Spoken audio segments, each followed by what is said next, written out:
माननीय सभापती महोदय, विधानसभेने संमत केलेले सन 2025 चे विधानसभा विधेयक क्रमांक 106 महाराष्ट्र लोकायुक्त सुधारणा विधेयक 2025 मी आपल्या अनुमतीने मांडतो। विधेयक मांडण्यात आले।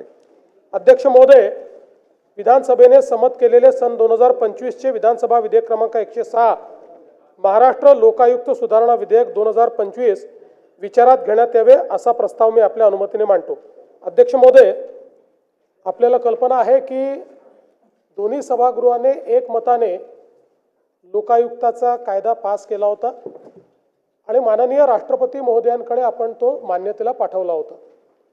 अतिशय महत्त्वाचा कायदा आपण केला। त्या कायद्यामध्ये मुख्यमंत्र्यासहित सगळ्यांना आपण लोकायुक्ताच्या अंतर्गत आणलं आणि हा ज्यावेळेस मान्यतेला गेला त्यावेळेस त्याला आता राष्ट्रपतींनी मान्यता दिली आहे, पण देताना त्यांनी 2 सुधारणा त्यात आपल्याला सुचवलेल्या आहेत ज्या अतिशय अनुषंगिक सुधारणा आहेत।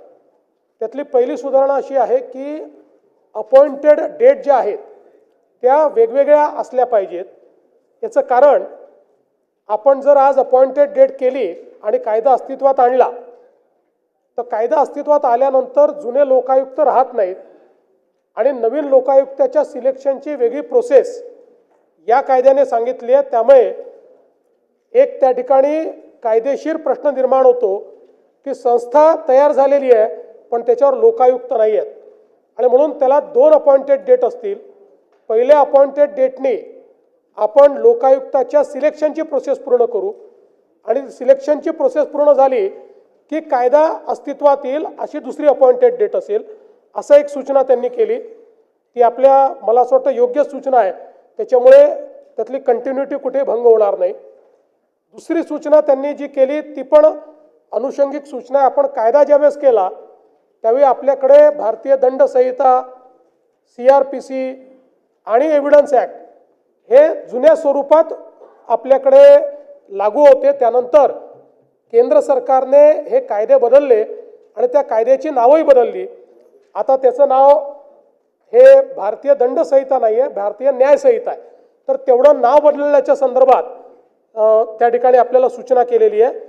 आणि तिसरी सूचना जी केलेली आहे तीही अत्यंत महत्त्वाची आहे की केंद्रीय कायद्याने जे प्राधिकरण अस्तित्वात आलेले आहेत त्या प्राधिकरणावर जर राज्य सरकारने अधिकारी नियुक्त केला असेल तर तो अधिकारी देखील आपल्या लोकायुक्ताच्या कार्यकक्षेत येईल याची